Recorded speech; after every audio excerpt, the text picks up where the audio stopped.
Live everywhere. Daily Co's Radio on netrootsradio.com presents David Walton. Kagro in the Morning Show.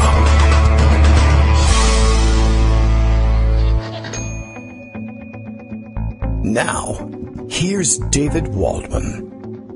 Hey, good morning, everybody. How you doing? Tuesday, November 14th, 2017, brand new live show. Once again, what should we talk about? Oh, I guess Roy Moore will occupy our minds again, even though there's all kinds of other things going on. As a matter of fact, yesterday, Donald Trump Jr. spent a good deal of the day in the spotlight, I guess I should say. I don't think he did anything yesterday. Did he release maybe he released his own direct messaging with the WikiLeaks Twitter account, which is a big question mark because I guess we don't know for sure whether that is actually Julian Assange or not. And I think during some period of time during which they were said to be corresponding, Julian was said to be without internet access, holed up in the Ecuadorian embassy in London.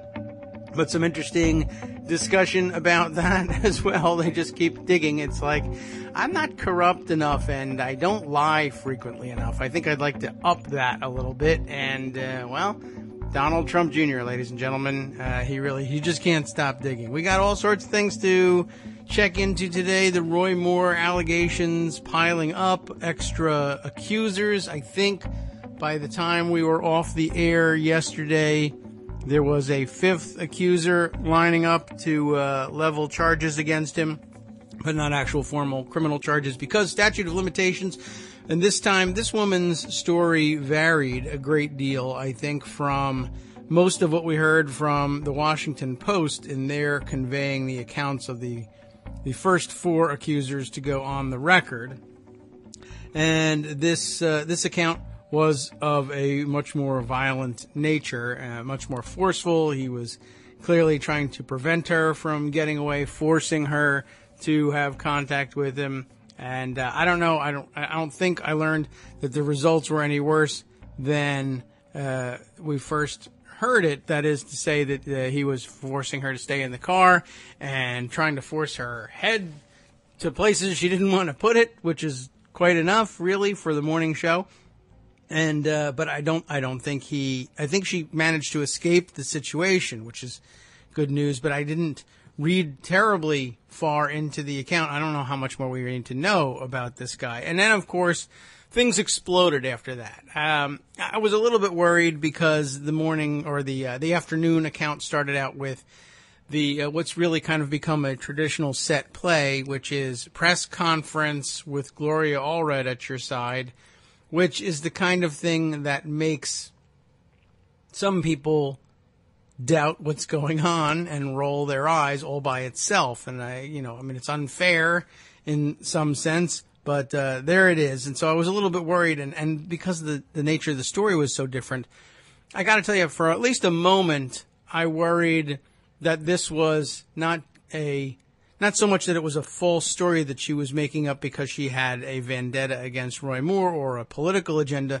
but rather that it could be a story that someone was making up with the plan to later reveal that it was all made up anyway, and it had all actually been some sort of, James O'Keefe style prank or something like that. In other words, a setup by the right paying somebody to pretend that they were leveling charges against Roy Moore and then admit later that they were false and made up so as to undermine the credibility of the previous four victims speaking up. I don't know whether that was going to be, whether that was ever going to come through or that was just a fever dream or what, but I worried a little bit about that. No evidence of that happening so far, but keep in mind that could happen at any time, and it's not something I would put past the right. I think they would do something like that if they could, and may already be planning to do so. But that didn't matter as much because there was an early evening explosion of news about Roy Moore, and I guess we're going to be spending some time on this too.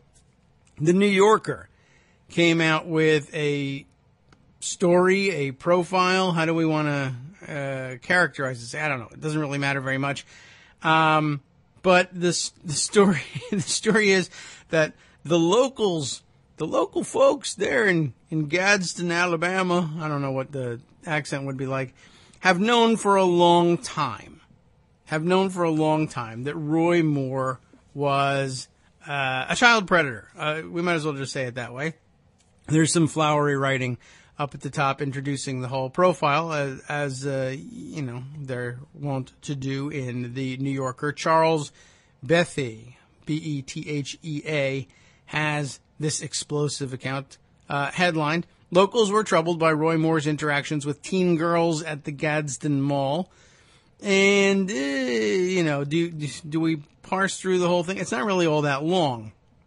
Long story short, I guess here, the good stuff, that is to say, the very, very bad stuff, is that Roy Moore had been in the early 1980s, late 1970s, early 1980s, we might as well look all the way through this, been banned from the mall. The local Gadsden Mall threw him out, banned him. The security workers there said, basically told people who were working there, if you see him, let me know. I'll take care of it. He was thrown out for constantly badgering the local teenage girls there and trying to get them to go out on dates with him. He was also banned, I found in the story, from the local YMCA, where he sometimes went to work out, which was very interesting to me because, he's his whole shtick, of course, is he's a fine, upstanding Christian man. And as a young man, he was banned from associating with other young men at the Young Men's Christian Association. He doesn't count as a young enough man, I guess. I don't know, 32, they won't throw you out. They won't throw you out anywhere at the YMCA, unless, of course, you're badgering the young girls for dates. And I was a little curious about whether or not I don't have a lot of experience with YMCAs. I mean, it's a fun song and all that, but how literally do they take the Young Men's Christian Association thing here? I know that they're co-ed facilities now, but as I recall, growing up, there were still a few YMCAs and a few YWCAs and some YMYWCAs, and I wasn't sure whether they were all co-ed facilities at all times, or by the 1970s they were, or maybe it took a little bit longer. But anyway, no indication that he was interested in young men at the YMCA like the song might inspire you to think. But he got thrown out of there as well. And that struck me as an interesting point in all of this, and something that we ought to discuss a little bit, which is this. We all know the story from the Washington Post. There was the Santa's helper at the mall that Roy Moore met there. There was the 14-year-old girl that he met at the courthouse. There was the girl he met when he was the guest speaker at the high school civics class. And there was a fourth, but I can't recall offhand where they met. And maybe we ought to look that up. Or maybe someone in the audience knows that, and you could share it with us via Twitter. Good time to remind everybody that you can share your thoughts, comments, questions, insights, or even suggestions for other stories to cover on Twitter. You can tweet to me at KagroX, KAGROX. If you haven't been around long enough for me to explain the goofy name to you, it just comes from the old online days. My name's David Waldman. You can find me that way too. But if you send me at KagroX, my Twitter handle, your suggestion, and particularly if you will, please hashtag it with Kagro in the morning, KITM, hashtag KITM. That helps it linger on my screen a little bit longer so I can find it more easily. Anyway, yeah, he was thrown out of the YMCA. Kate Sherrill, as a matter of fact, has just sent me this note. We have both a YWCA and a YMCA. The YWCA is more of a social services organization. YMCA is a co-ed recreational facility. That is the way most people, I think, grew up with it and grew up understanding it. And I think even in the early periods that it was, the YMCAs were available for co-educational use. So I don't think that there's any, lingering questions that we might have about that. All right, let's see. Other interesting stuff that I wanted to pick up about the fact that he was thrown out of the YMCA was, like I said, I can't recall where the fourth girl, now a woman, but where he met this fourth girl in the Washington Post story. And the story is this. I know he got thrown out of the mall. We know that he was badgering at least the Santa's helper. I don't have any other stories about him meeting girls in the mall, but he got thrown out because it was a repeated problem. He's also been thrown out of the YMCA. Has anybody seen a story or heard a claim from anyone that they were approached by Roy Moore or pestered in some way by Roy Moore at the YMCA? Because I haven't seen that. And yet he got himself banned from the YMCA. What I'm saying here is there are more people out there who are able to make accusations against Roy Moore, whether or not they can bring themselves to do it, whether or not they're ready to go on record, whether or not they're still alive, for that matter. We don't know. But my guess is, and I got to guess it this way, there's probably dozens, conservatively, dozens of women out there who remember being approached improperly by Roy Moore when he was in his early 30s. And it has to be the case, because how do you get thrown out from the YMCA for bothering teenage girls if there are no reports of you bothering teenage girls there? I mean, do you think they linked in the early days, the earliest days of the internet? The YMCA in Gadsden, Alabama was wired with the Gadsden Mall, and they shared their profiles. There's no chance of that. They had to have some specific complaints about Roy Moore, and a lot of them, because how many do you think there have to be before you say, you know what, you're banned from the YMCA? My guess is there had to be a dozen or so complaints at the mall, and we only know of the Santa's helper so far. So a lot of these, I think there's a lot of these stories to come, and I think that's the best evidence of it. All right, well, he's a creepy guy. I mean, that's basically all there is to say about this. But, well, no, it isn't. I mean, if you really wanted to go into it, there's some very interesting detail in the New Yorker story and in one in Alabama, AL.com.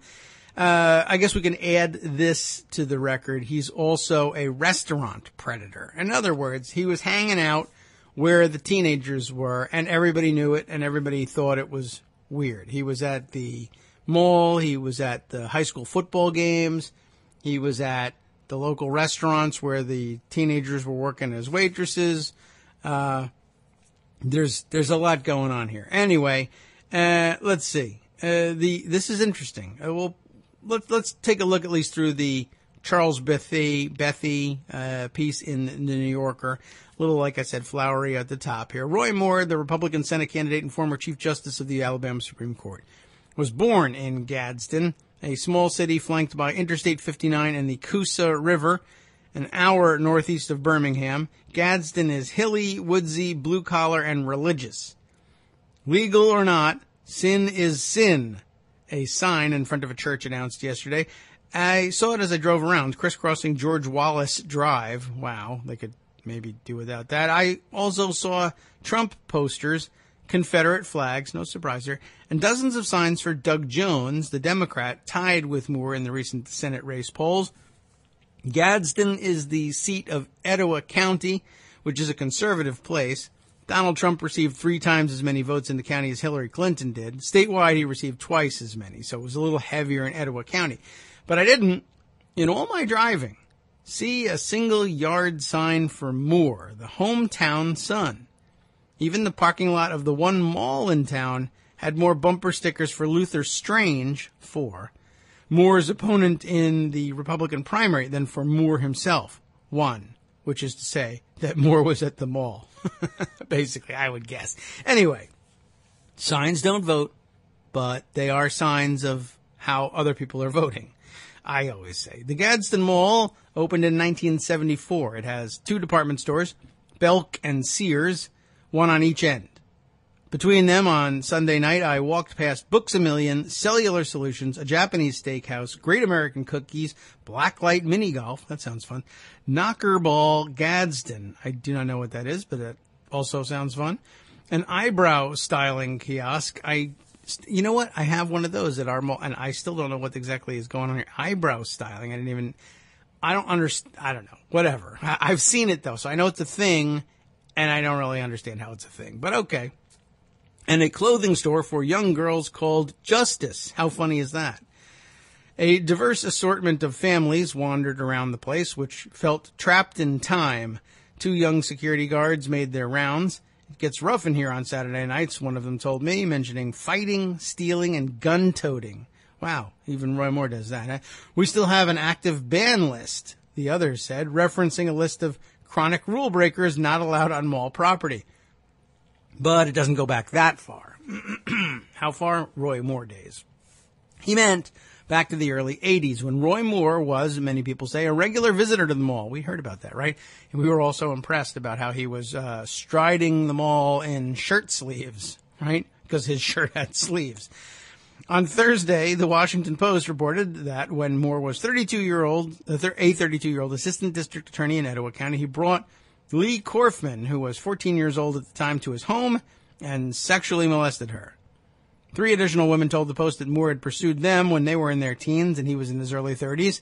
On Monday, yesterday, another woman, Beverly Young Nelson, said that Moore assaulted her when she was 16 years old. At a press conference, she held up, this was a real creepy factor here, a high school yearbook that she said Moore signed before the alleged assault. He says, I don't know her, I didn't meet her, I don't know who she is. He signed her yearbook, and signed it love, by the way, which sometimes people can screw up and do, because they sign a lot of things love, but you shouldn't do that.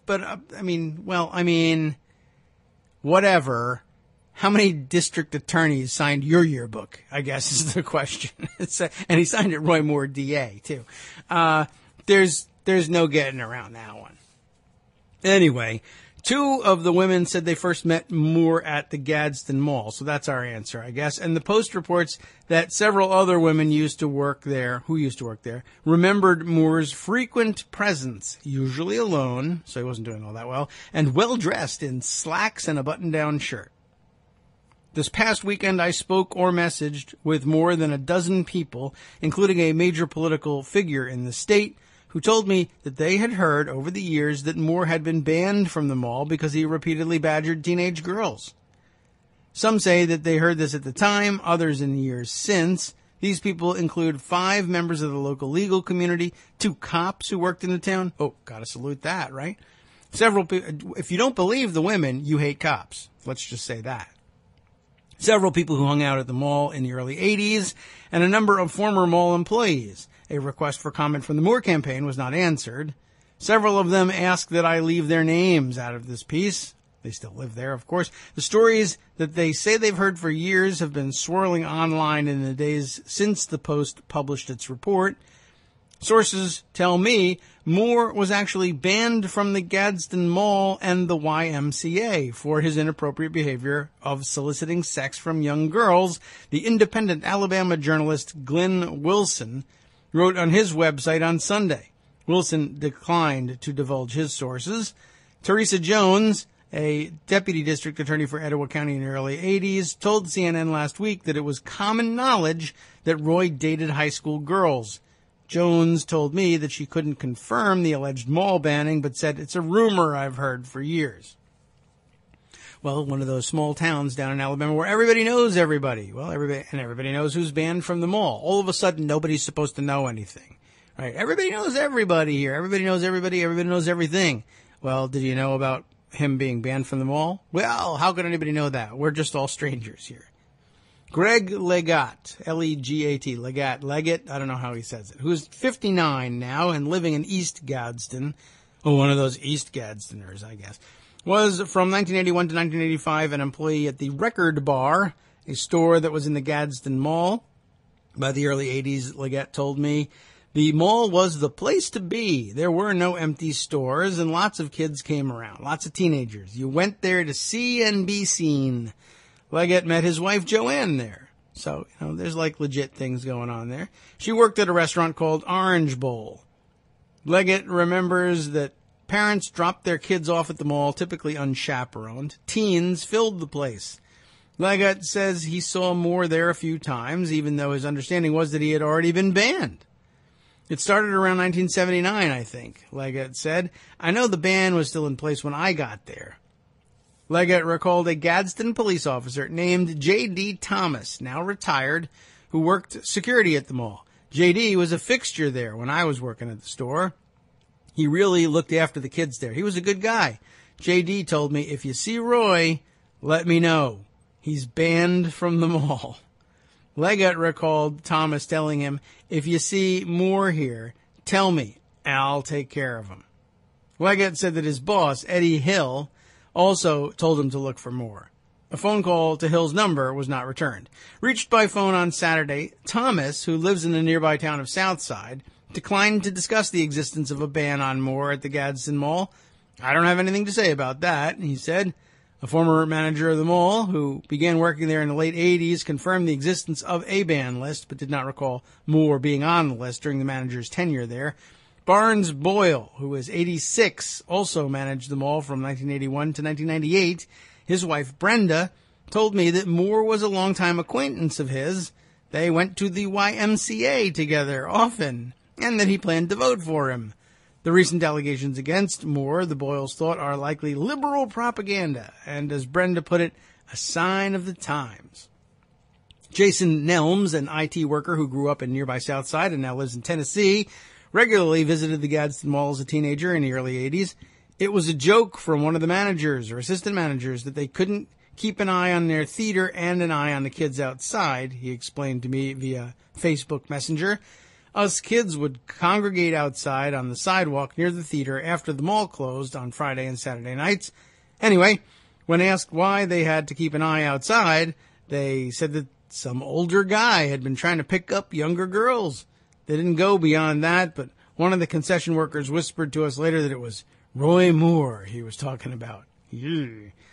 Gadsden's current law enforcement community could not confirm the existence of a mall ban on Moore, but two officers I spoke to this weekend, both of whom asked to remain unnamed, told me that they have long heard stories about Moore and the mall. The general knowledge at the time, when I moved there, was that this guy is a lawyer cruising the mall for high school dates. One of the officers said, the legal age of consent in Alabama is 16, so it would not be illegal there for a man in his early 30s to date a girl who was, say, a senior in high school. But these officers, along with other people I spoke to, said that Moore's presence at the mall was regarded as a problem. I was told by a girl who worked at the mall that he'd been run off from there from a number of stores. Maybe not legally banned, but run off, one officer told me. He also said, I heard from one girl who had to tell the manager at the store at the mall to get Moore to leave her alone. The second officer went further. A friend of mine told me he was banned from there. He said, he added, I actually voted for Moore. I liked him at one time, but I'm basically disgusted now. See, it happens, to be honest with you. Some of the things he said recently, I've changed my tune completely about this guy. Good. Fantastic. I'm glad to hear it. This was worth reading it just for that, honestly. He went on explaining why Moore no longer appeals to him. When I heard what he said on Hannity the other night, he said, referring to an appearance Moore made on Sean Hannity's radio show last Friday, I almost stood straight up. Is that a thing? The thing about how he's never dated anybody without their mother's permission, that appalled me. That made me want to throw up. Why would you need someone's permission to date somebody? I'm probably going to write in Luther Strange. Moore has mounted various defenses since the Post story appeared. Among these is his, quote, special concern for the protection of young ladies, as he put it to Hannity. The Fox News host pressed for specifics. I don't know Ms. Korfman from anybody, Moore went on. I never talked to her, never had any contact with her. Allegations of sexual misconduct with her are completely false. I believe they are politically motivated. I believe they are brought only to stop a very successful campaign, and that's what they are doing. I've never known this woman. When questioned about the other women cited in the Post story, he said he couldn't be expected to remember every woman he's ever dated, After my return from the military, don't question me, he said, I dated a lot of young ladies. And I'm sure that that's true. And that's how I know we're going to get more stories. He does, as for Beverly, he claims not to remember her at all. And I would suggest to you that that is because he has lost track at this point of how many of the young ladies he was trying to entrap in his home, in his car, pick up around the corner from their parents' house, meet at the mall, what have you. He's just lost track of how many there are, and I know that's got to be the case, because how many does it take to get banned from the freaking mall, not to mention the YMCA? Well, the Alabama reporters have other stories as well, and perhaps we can touch on a couple of them, just to give you a flavor of how widespread it was. As I mentioned, there was a couple restaurants where people who were working there had the same complaint. But like I said, we should at least credit the local reporters for being on this story. Gadsden locals say Moore's predatory behavior at the mall and restaurants, not a secret. This is the piece from yesterday by Anna Claire Vollers from Alabama. I don't know which papers participate in the consortium website. I believe it's a consortium website at al.com. We'll give you a sense of it just before we take our first break. Roy Moore's penchant for flirting with teen girls was common knowledge and not a big secret, those both in quotes, around Gadsden, according to some area residents. The Senate candidate has denied any wrongdoing in the wake of a report from the Washington Post, which you know about. One of the four women claimed she was 14 at the time, which would make whose claim would represent a legal violation. She's the only one of the initial four, and even including Beverly, she was 16 at the time.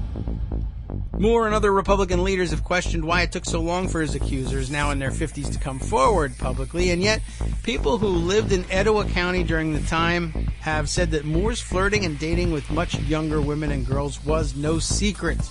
No secret. These stories have been going around town for 30 years, said Blake Usry, who grew up in the area and now lives in Gadsden. Nobody could believe they hadn't come out yet.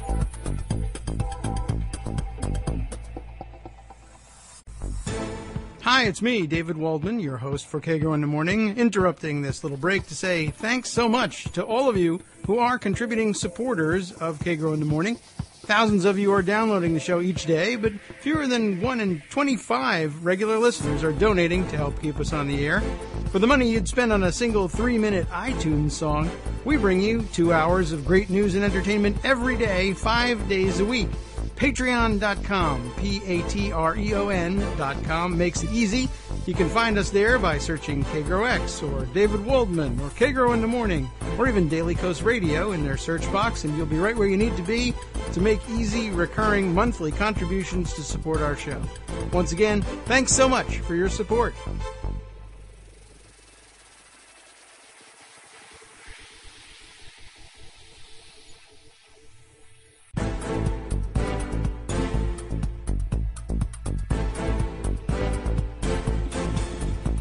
Hey, welcome back to the Kagro in the Morning Show here on Netroots Radio. I believe we got our timing right, and we are back. Thanks to Kate Sherrill helping with the crowdsourcing of the production of the show in the background, pointing out to me, what are we? Oh, you know what? This was shared for a different reason, but it helps out. I guess the question of, I thought you might be answering the question of who are the papers that participate in the AL.com consortium, but this is a different entry, but it does tell us this. She's forwarded the tweet of Brian Stetler that says, the largest newspapers in Alabama are all owned by Advance Publications. The editorial board says Moore, quote, simply cannot be a U.S. senator. And it is, of course, linked to an AL.com URL. So I guess Advance Publications is the entity responsible, but in a roundabout way we find this out, for AL.com. Also, interesting comment here from Larry, who tweets as GetSmart4. Here's some whataboutism for us, and he's right about this. What is this? This is interesting. Okay. I'm sorry. I'm gonna have to open up another tweet to hold for later. But Larry says, here's some whataboutism for you. What about Thomas Jefferson? Although I see you've left the H out of there, it says Tomas Jefferson. What about Tomas? Thomas Jefferson. Well, that's what they would call him if he had visited Spain or Mexico, let's say. Sex with the slave is the epitome of sexual harassment in the workplace. No? Yes is the answer. Absolutely, no question about it. Thomas Jefferson, or Tomas Jefferson, however you want to put it, he's no exception, and not by any means the only slave owner who did this. It was a common practice. Longtime listeners of the show may recall. This is what I regard to be the really peculiar part of the peculiar institution, as they like to call it, the euphemism that they once liked to use for slavery among lost causers and others, the peculiar institution. And we're meant to believe the peculiar institution was about the ownership of other human beings, their enslavement, and forcing them to work. But I think that the peculiarity that they were most worried about, the reason that they needed a euphemism, was that there was rampant sex slavery among Southern slave owners. One of the chief benefits, I think, if you had asked them for their honest opinion about it at the time, was, yeah, sure, free labor, that's great, but we can back in the early days, you could get that from indentured servants. And then later on, even without slavery, you most likely would have been able to finagle free or nearly free labor in exchange for shelter and food, probably from previously enslaved black Americans, which is basically the case of the post-war era, sharecropping, etc. But at any rate, the chief side benefit for them was that, yes, some of the slaves that they owned and bred were women. And that meant that they could use them sexually. And I suppose that statistically we would be able to predict that the same was true of some certain percentage of men and their slaves. So I don't know.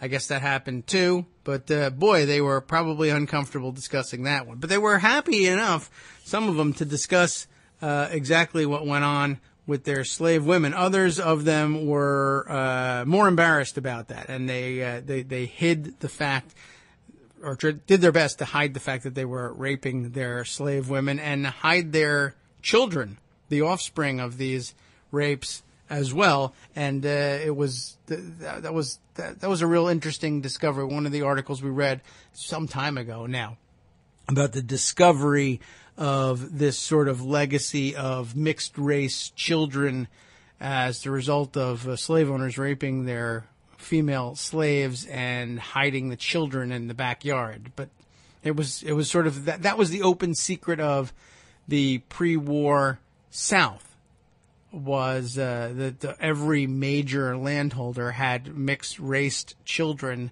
that he educated to some extent, fed, and kept in the backyard of the manor house and hid from everyone else, even though it was common knowledge that every other landowner was doing the same. But yes, good point. Pulled us a little bit off track here, but that's okay. It was a good enough point that it was well worth making. Okay. So let's see. We had just begun reading the local reporting from down in the Gadsden area, and I do think that it's got some additional points worth making. So where were we? One of the, of course, they speak of the first 4 women named in the Washington Post piece, then, of course, the 5th who came forward yesterday, and the fact that people who live in Etowah County during that time, who were around, really basically can't believe that we don't all know these stories already. You remember Blake Usry, or Usry, U-S-R-Y. Usry, I'm going to say, well, maybe you think he's Usry. I'm going to say Usry. Usry, a traveling nurse, said he knew several of the girls that Moore tried to flirt with. Okay, and it's a little bit gray as to what he's doing there, tried to flirt with. But okay, he goes on to remove some of the doubt. It's not a big secret in this town about Roy Moore, he said. That's why it's sort of frustrating to watch the public disbelieve the women who have come forward, he said. Colleagues and others who knew Moore told the Washington Post that he often walked alone around the Gadsden Mall. The mall, as we know, opened in 1974. It says here to great fanfare, anchored by department stores like Pizzitt's, Belk, Hudson, and Sears. I think Pizzitt's was the other, now that it's mentioned, was the other place that the other girl who was working in the mall that we know of from the Washington Post story where she was working. It had a movie theater, a lounge, a drugstore, woo-wee, and restaurants, including Morrison's Cafeteria, which is really up there. I'm just saying. And it soon became a popular local hangout, especially for teenagers, and certainly the cafeteria would be a good place to eat. But okay, Wendy Miller told the Post that she was 14 and working as a Santa's helper at the Gadsden Mall in 1977 when Moore first spoke to her and told her she looked pretty. 2 years later, when she was 16, he asked her out on dates, although her mother wouldn't let her go. Usri, who was a teenager at the time, remembers seeing Moore at the mall often. He would go and flirt with all the young girls, he said.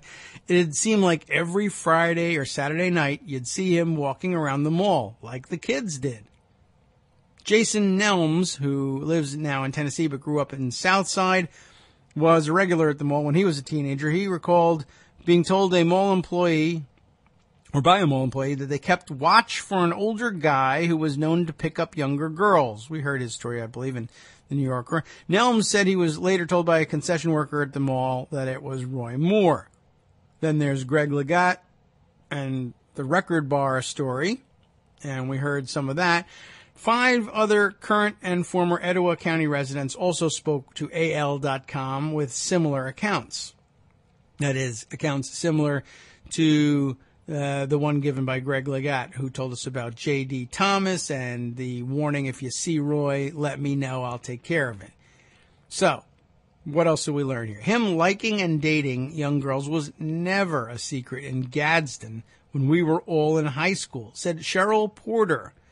In our neighborhoods, up by, look at this name, Nokalula, I'm going to guess, Nokalula Falls. Do you think 2 C's, do you think they give it the Italian treatment, Nochalula? I don't know. Nokalula Falls, how about that? We heard it all the time. Even people at the courthouse know it was, well, she says, no, it was a well-known secret. Well, I see what you mean, but I think you got the words wrong there. It's just sad how these girls who accused Moore are getting hammered and called liars, especially Lee, meaning Lee Korfman. On Monday, Beverly Young Nelson became the 5th accuser to come forward against Moore. During a press conference, she said she was a 16-year-old waitress at the Old Hickory House restaurant in Gadsden when Moore sexually assaulted her in his car. He was in his early 30s at the time, she said, and the district attorney of Etowah County. Another former waitress, Victoria Beverstock, told AL.com today that she was 20 years old and working at the Poorhouse restaurant in 1992. 1992, that's actually considerably later, isn't it, now that I think about it? When Moore came in a few times a week to eat and do paperwork. She said he made her and the other waitresses uncomfortable by staring at them and flirting. Yeah, and so just for a second here, he was, in 1979, he was 32. So 79 to 89 means he's 42. And in 1992, that means he's like 45 years old. I mean, that's not unusual. I'm sure there are 45-year-old men staring at the waitresses all over America. But that's considerably later than these other reports anyway. And I think probably while he was married. Anyway, she said he made her and the other waitresses uncomfortable by staring at them and flirting. He watched us girls quite openly, said Beverstock or Beaverstock. I'm not sure how she pronounces it. Sorry, again, I'm always apologizing to everybody for their names. There's no chance that she's hearing the show, I don't think, but I'm sorry if I get it wrong. Or if any of the rest of you are named Beaverstock and I haven't said it right. His eyes, this is the part really, more important than the name pronunciation, don't you think? His eyes crawled over our shirts and our backsides.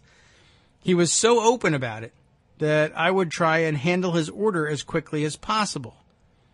And this will be familiar to a lot of you. When you didn't smile and flirt back with him, give him an opening, He became rude and demanding, she said. So you can see how that goes. I mean, he becomes resentful when you're not reciprocating his flirtations. And if you do reciprocate his flirtations, even just to get him off your back, he takes that as an invitation to keep hitting on you.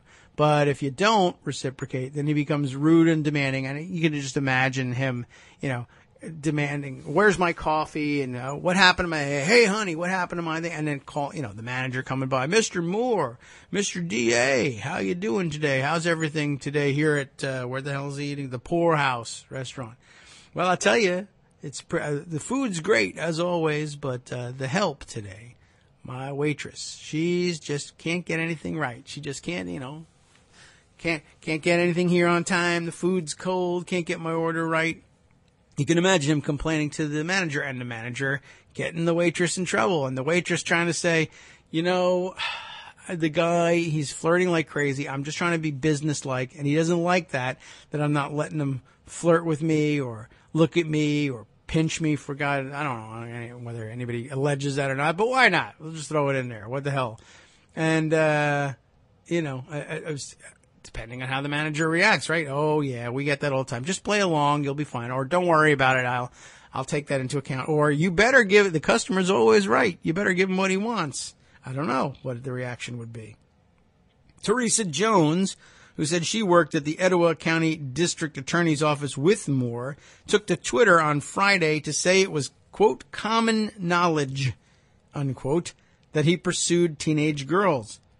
As a deputy DA in Gadsden when Roy Moore was there, it was common knowledge about Roy's propensity for teenage girls, she tweeted. I'm appalled that these women are being skewered for the truth.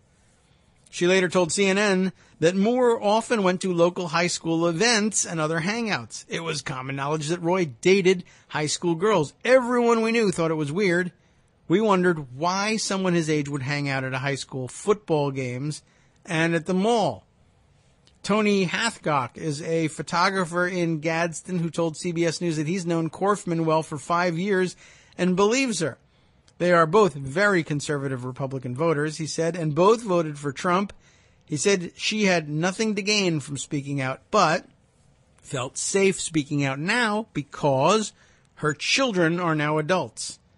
He said that growing up in Gadsden, he'd heard rumors about Moore. Last week, he posted on Facebook a defense of Korfman. He said that even as a middle schooler in Gadsden, he'd heard stories from people he knew about Moore's behavior making them uncomfortable. So a little local color in on that one, too. I think we can probably leave Roy Moore aside for the balance of the day. Although, like I said, there's certainly some additional comments to be made, and maybe some of you have something to add to all of that. I think, what should we be thinking about Doug Jones and his chances down there? Of course, I'm sure this topic will come up tomorrow when we discuss things both with Greg and with Joan McCarter, and we'll find out a little bit more about what we can do to support Doug Jones. Should we? Yes, of course, obviously. But does he have a chance? Well, the polling says yes, but we can't be sure. And I know we're very cynical here about the possibility of very conservative Trump voting Etowah County voters and voters all over Alabama where they don't have the benefit of knowing this guy's past as fact, that they will stay away from him despite the newspapers telling him to do it, despite numerous members of the Republican conference in the Senate now saying we just shouldn't have this guy allow this guy to serve in the United States Senate. Well, I know. It's tough to believe. And we've seen such stupid things, and we've seen polling that says I'm more likely to vote for him. That's all very discouraging. But I will throw this out. Thinking a little bit about Doug Jones, and lots of people have pointed this out. This is a great thing. He's been a prosecutor there. He was U.S. attorney. And, people point out why, there's lots of people in Alabama who will appreciate, for many different reasons, the fact that Doug Jones was brave enough, it was his job, so, whatever, but, was brave enough to prosecute Klansmen down in Alabama for the famous church bombings there, but also just basically to kind of take on civil rights in a way that you don't really think gets done an awful lot in Alabama, but it does. I mean, it does happen, and the most important thing I think to take away from this is that at some point, it's true that Doug Jones prosecuted Klansmen in Alabama, but it had to be Alabamians or now that's another one. I said Alabamans last night. I was corrected. It's Alabamians. I got the I in there. Do they say Alabamians? They don't say that, do they? I don't know. I haven't been to Alabama to ask them, but you can tell me. But it was the good folks of Alabama who actually convicted these Klansmen. I mean, you can be a very persuasive guy and be very brave in prosecuting the case. But if the people of Alabama aren't interested in convicting Klansmen, it's all worthless. But they were interested in it. In other words, when confronted with the truth and forced to make that hard reckoning, persuaded by Doug Jones, the people in Alabama do the right thing. They've done it. We've seen them do it. They can do it again, and that's why it's not out of the realm of possibility. That's why we're seeing polling that says they're extremely close, and even Jones pulling ahead. Now, that can all be monkeyed with when Republicans try to re-engineer the election and make it into something that it hasn't been all this time, or either postpone the election or cancel the election or swap candidates, or I think maybe the more likely play would be, I think what Republicans in the Senate now are doing is simply saying, listen, we're going to make it impossible for him to serve. We'll either refuse to seat him in some way, and there was a lot of pushback. I suggested that was something they could think about.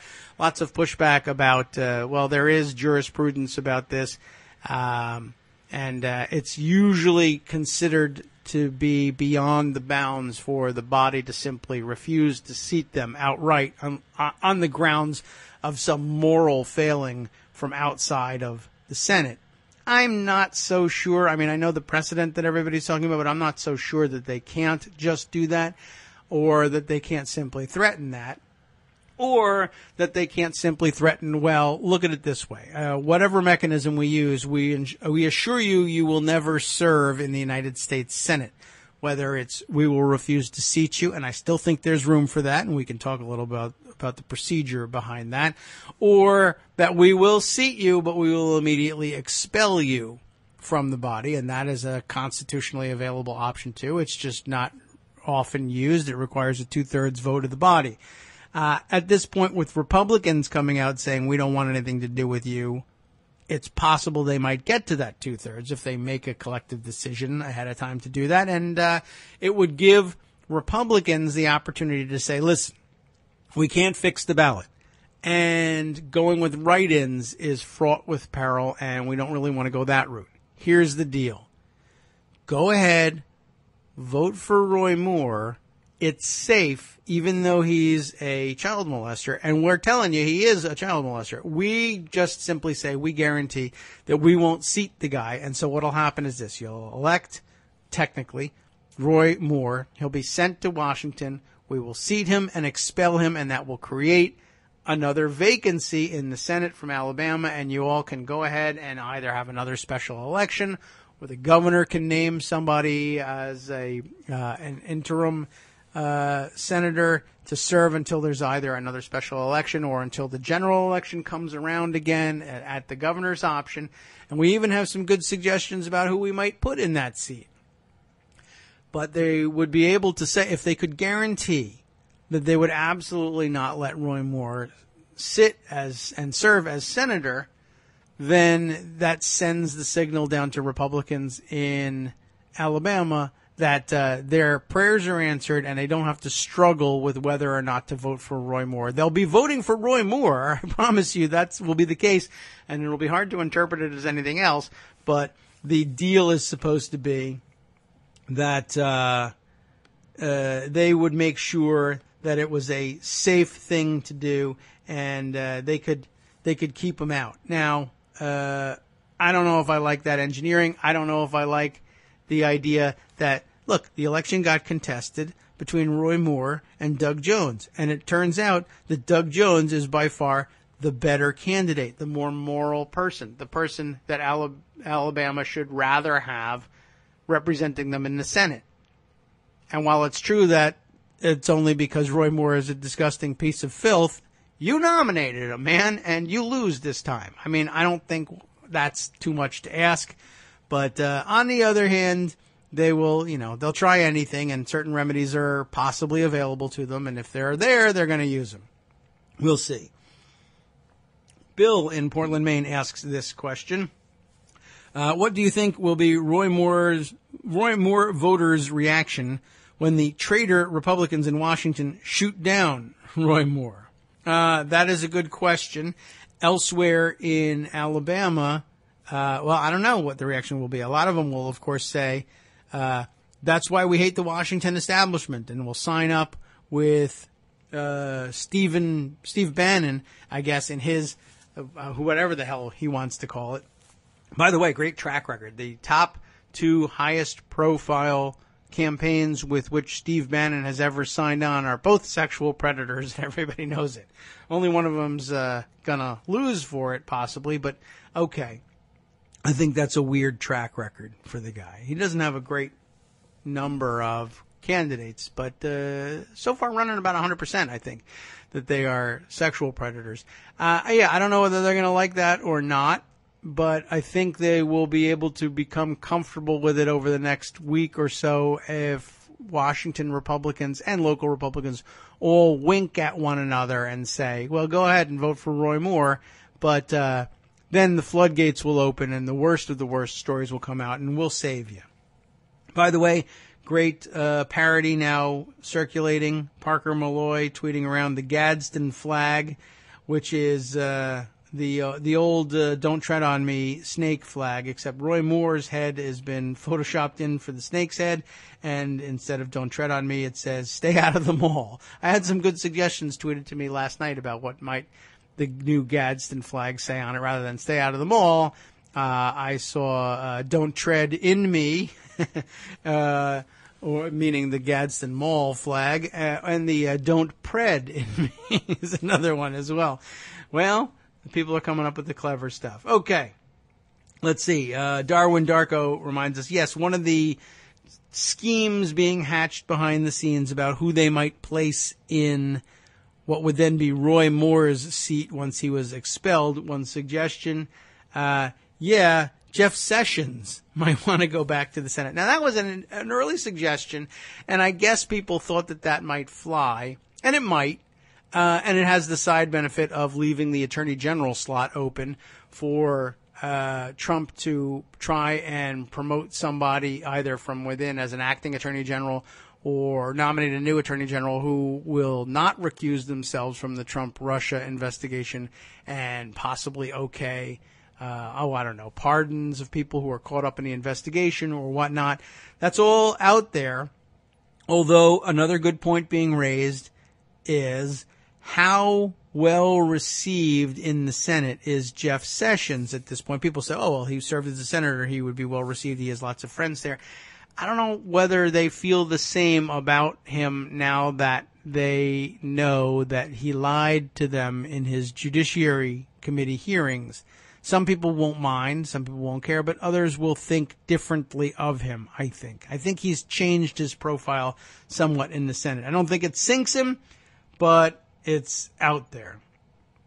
Okay, let's see, some other commentary also. What have we here? Michael Musson has a couple of entries here. I wonder what incidents led to banning from the mall. Doesn't seem like flirting would do it. Sounds like he was actually at least harassing girls in addition to the one assault alleged yesterday. Yeah, it sounded from the two articles, I think, like a lot of it was the manager of every store has called security at some point because they are throwing this 32-year-old guy out of the store. Their workers keep asking them for protection from this creepy old guy who just won't stop flirting and won't take no for an answer. I think that's probably the most of it there. Let's see. What else have we got here? He also says, care to guess how long until we learn that Roy Moore has child porn on his computer? Until we learn it? Let's see. I would guess, what's today? November 14th. And the election is when? It's in December. I mean, they got to be rid of him, right? And they got to rally Republicans in the Senate to the cause of expelling or somehow engineering to refuse to seat him. Thanksgiving? When would they dump that? I mean, do they dump that on Thanksgiving Day? Hoping, I mean, I guess if they're sort of pro-Republican, they dump it on Thanksgiving Day, hoping no one will notice. But then again, everybody's home and probably hooked into, so I don't know. What was it? Before December. End of the month, I guess. I don't know. He may also have no computer. He might be one of those kind of guys. All right. Let's see. Oh, here's an interesting tweet from one of the Donald Trump parody accounts. Roy Moore got banned from the mall. They couldn't ban me from the Miss Teen USA changing room. I owned the pageant, which is an interesting commentary, really, on the situation. Of course, because Roy Moore was the law down there too, right? He owned the pageant, but he owned the DA's office. You can't complain and bring a case in the DA's office because I am the DA. Well, it's an interesting parallel, certainly. All right, let's see. Coming up on our second break here, and once again, we are spending the whole day on Roy Moore, even though we didn't intend to do that. How about we could shift topics just a little bit? Rebecca Romans has an idea here, tweeting, what could possibly go wrong? What have you sent us here, Rebecca? Daniel Dale's tweet, Wisconsin Republicans and Governor Scott Walker pass a law to allow even toddlers to hunt with guns if they're accompanied by an adult. They used to have to be at least 10 years old. I guess they now will allow, wow, I mean, that's a little bit crazy, allowing toddlers. Why would you?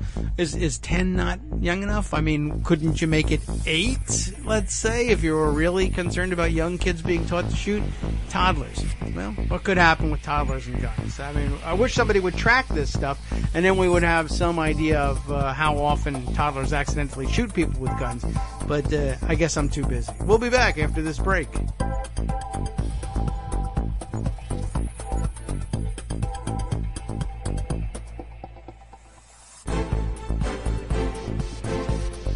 Welcome back to the Kagro in the Morning Show.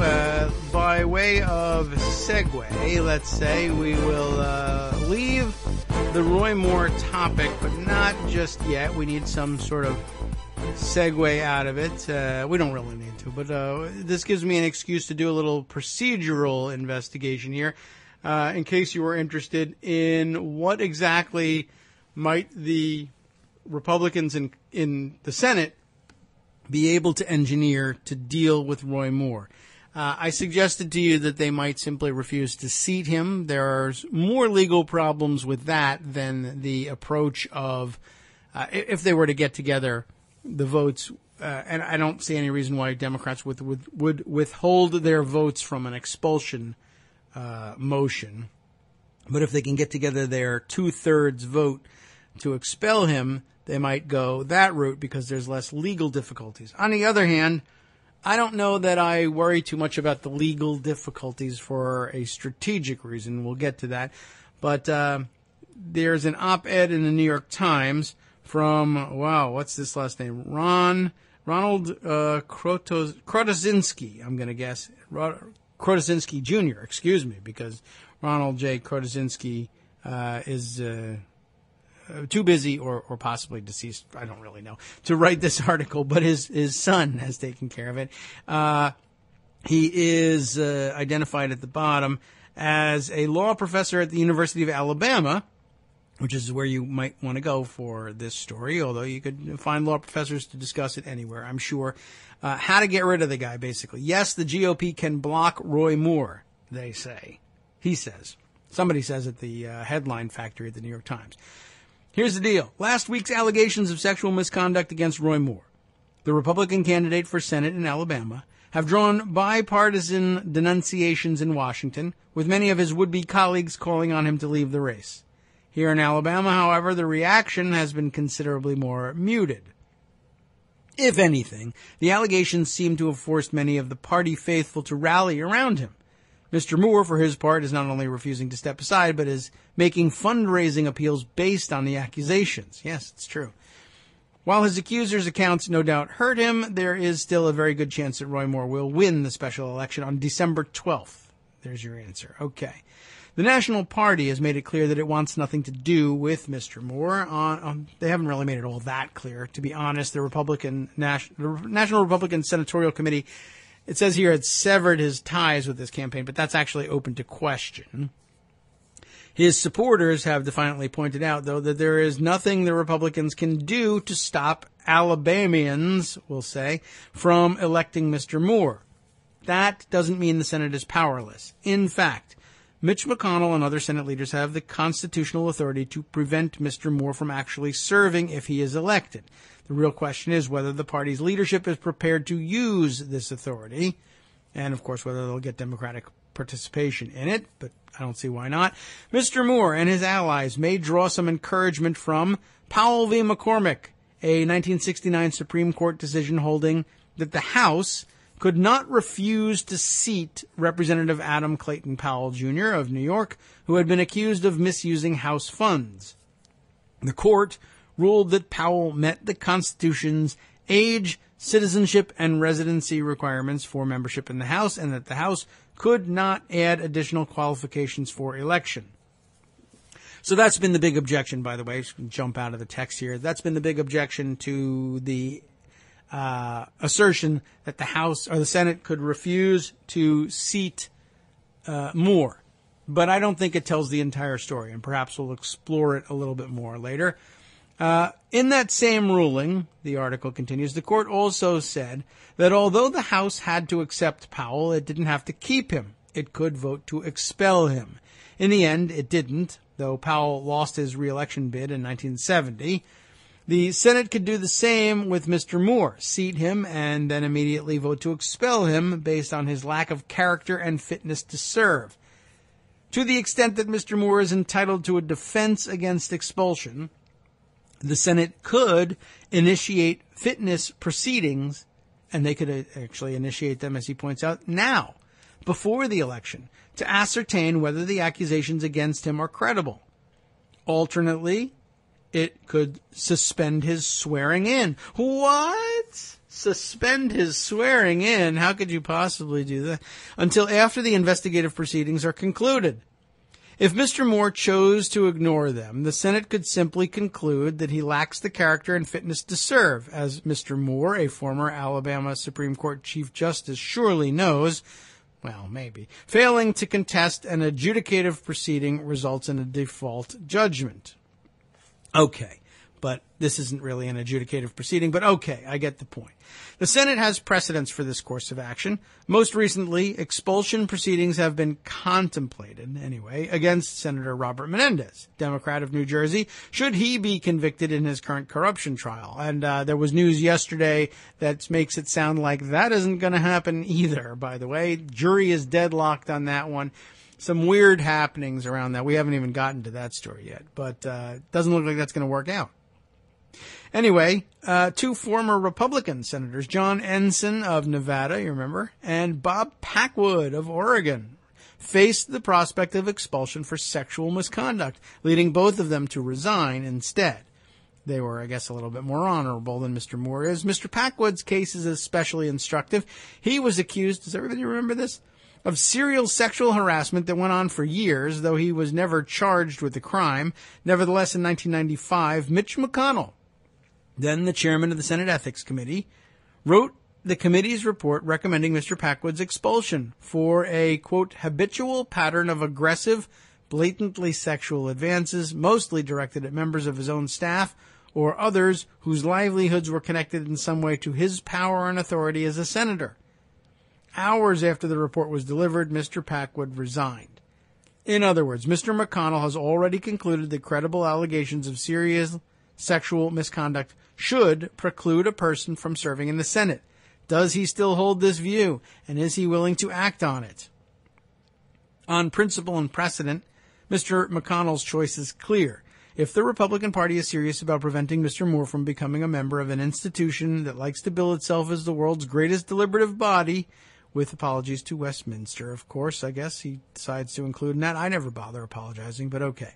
You apologize for America, pal. Anyway, it could stop the insanity now by simply declaring that if elected, the party's Senate caucus, it's a conference, will move to immediately expel Roy Moore because he lacks the character and fitness to serve. The results would be less messy than you might think. Under Alabama law, Governor Kay Ivey, a Republican, is supposed to appoint an interim senator and order a special election. But the law doesn't specify a deadline for that election, which means that the state could just wait until the next regularly scheduled elections in November of 2018. That way, the Republicans, who have a narrow Senate majority, wouldn't lose a seat and could avoid casting a blind eye on credible allegations of sexual abuse of a minor.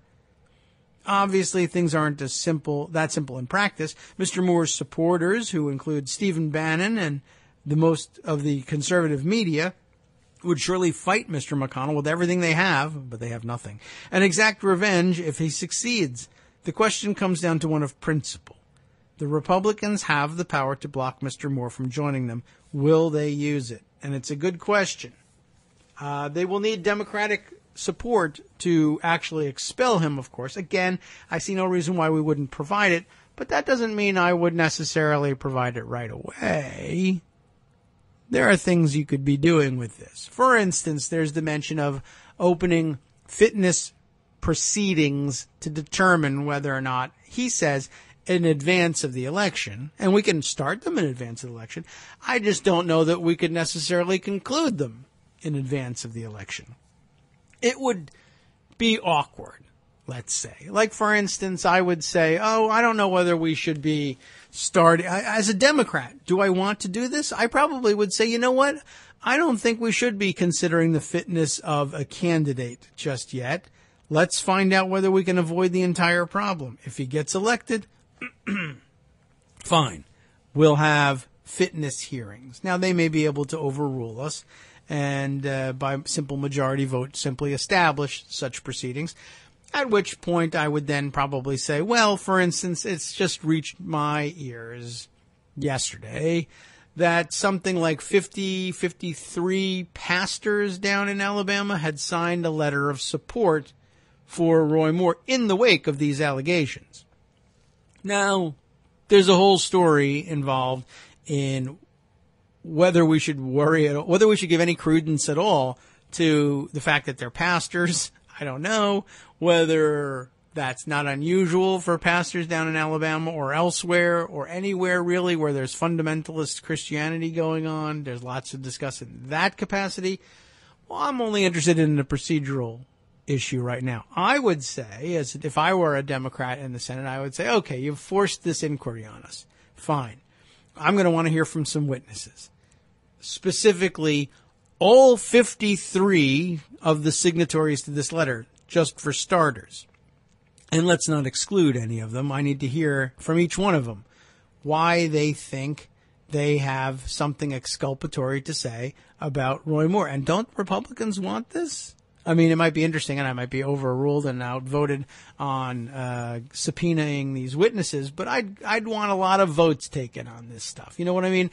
I'd say this is very serious. We would be overturning the results of a federal election. For Senate, we're going to need a lot of witnesses for this one. A lot of witnesses. This may go on for a long time. This could be on C-SPAN 3 for ages. Now, again, I could possibly be outvoted in all this. But I'd try it nonetheless.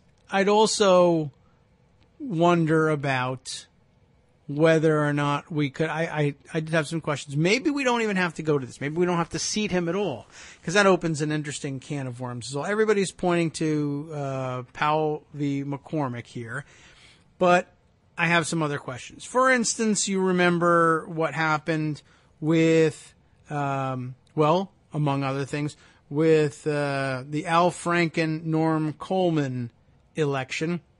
That result was disputed, and no one was seated in that case until they figured out 6 months later who they would actually accept as a winner based on the recounts in Minnesota. You may also recall the case of Roland Burris, who was appointed to take Barack Obama's seat once he was elected president in the 2008 election. And there was lots of concern that he had been appointed under less than ideal circumstances, specifically corrupt circumstances. And in order to figure out whether or not the Senate believed he deserved his seat, I can't recall exactly whether did they suspend his swearing in until the conclusion of their inquiry, or did they seat him pending the outcome of the inquiry? I can't recall exactly what the sequence of events was here. But the Senate, in recent memory, has twice contemplated at least simply not seating anybody. Now, the difference between what they seek to do, or what they sought to do there, and Powell versus McCormick, was that they said basically, well, there's a problem in both cases with the credentialing of the senators elect. That is, there's some reason to believe that they weren't validly elected, not that they had some moral failing in, although with the case of Roland Burris, I guess it was perhaps a little bit more closely connected, the purported moral failings and the validity of his appointment, not election. But here's what it comes down to. The Senate essentially will have pretty solid grounds for saying, look, by a majority vote of the Senate, and we control the majority here among the Republican side, by a majority of the Senate, we simply deem this to be appropriate. And you can point at Powell versus McCormick all you want. Here's the first thing that will happen. You will need to litigate. And I am not at all certain that at the highest appellate levels, the current composition of the court and the current political predicament that this creates for Republicans doesn't produce a different outcome. We say Powell versus McCormick is pretty clear, but we also have some justices on the Supreme Court who don't really care a great deal about precedent and are very often anxious to throw other old precedent out and say, yeah, I know about the case. It was wrongly decided. I think it should have gone this way, and I'm going to remake this law in the image I prefer. That could happen, and it'll happen a lot with this court, more frequently than usual, I think. So there's that factor out there. They may very well decide that it is politically to their advantage to say, you know what, this time, because Republicans are in control, I do want them to be able to expel an embarrassing member, or rather refuse to seat an embarrassing member. I think that has some bad implications, and I know that there are a lot of people who objected to my suggesting that they simply not seat him, by saying this would establish, if you were able to convince people to allow it, I don't know that it's actually a good precedent to establish.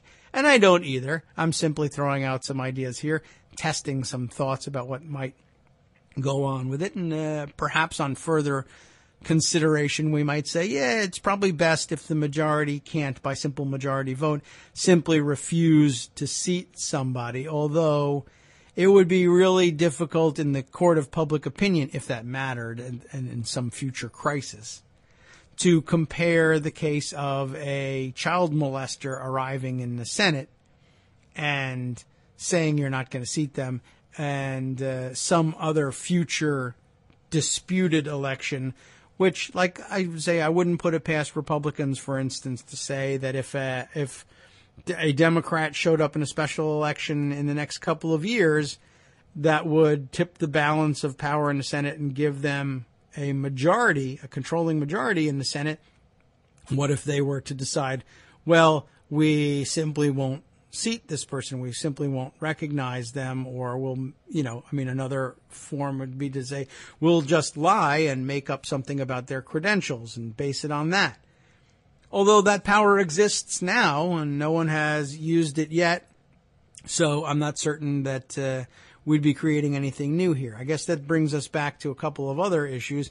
One way of possibly engineering this within the bounds of Powell v. McCormick and other Senate precedents would be to simply say, well, here comes Roy Moore, and just flat allege that which may or may not be true, that his certificate of election is somehow irregular. Or, for instance, let us say that the governor, for whatever reason, is opposed to seating Moore and refuses to sign the certificate of election, or the Secretary of State of Alabama refuses to sign it. Now, they may be forced to do so. They might sue and say, no, you have a ministerial job here. Your function is ministerial. You have to. We can sue you with for a writ of mandamus. It's true. And force you to sign it because that's your job. You have to do it. That would be great. And I'd love to see that suit take place for a number of reasons, not the least of which is Kim Davis in Kentucky. I have news for you. I have terrible news about what you have to do in your job in your county courthouse when it comes to same-sex marriages. You have a ministerial function here, and a conservative Republican court has decided that you could be forced through a writ of mandamus to sign those certificates after all. Oh, wait a minute. That scares us away. We don't want to sue that one. All right, fine. Then don't sue. Simply have the governor write, yeah, right, you effing wish, you perv, on the signature line instead of her name, and send that to Washington, and the Secretary of the Senate, having received it, will say, ho, wait a second, the certificate of election does not appear to be in regular in form and in order. And I cannot recommend that we go forward with the swearing in. And the Senate simply says, yep, we're not going to do that. Or for that matter, if you really wanted to speculate on strange stuff, suppose the certificate of election arrives in the Senate and the Secretary of the Senate, opens the envelope, brings it, puts it on the desk there. And Mitch McConnell strolls in to open the day's session and says, how's everybody doing? I got a tax bill to take up here. Who's going to speak up and rise and say, Mr. President, the senator from where? X. Name it. Alabama. What is it? Maybe the other senator from Alabama, Shelby, has to say, hey, and I got to stand up for my state here. We're supposed to have 2 representatives here. I don't want Roy Moore, but I want to expel him. That means we got to swear him in first. And he might bring it up and say, there's a certificate of election at the desk and nobody has anything to say about it. And under Senate rules and precedents, I think that would take the highest priority, and we could interrupt proceedings and insist on a swearing in here. And he may even win that point, although what if he didn't get sufficient second? I don't know. Maybe it's not necessary for something as important as the presentation of credentials and the swearing in. But suppose he was not inclined. Suppose he was simply inclined to keep the seat vacant for some amount of time for one reason or another and not swear in Roy Moore. Suppose nobody spoke up and said that there was a certificate of election there. It doesn't announce itself. It's just never been the case that a majority leader and a minority leader, both together, felt neither of them had any reason to bring it to the Senate's notice that the certificate was there. They could just let it sit. And then, for that matter, declare the seat vacant. How is the seat vacant? They can't do that. Powell versus McCormick says they can't simply refuse to seat him. I'm not refusing to seat him. I'm simply taking notice that the seat is vacant. Well, the seat's vacant because you haven't noticed that his certificate of election has arrived. Yeah, that's true, but that's our prerogative.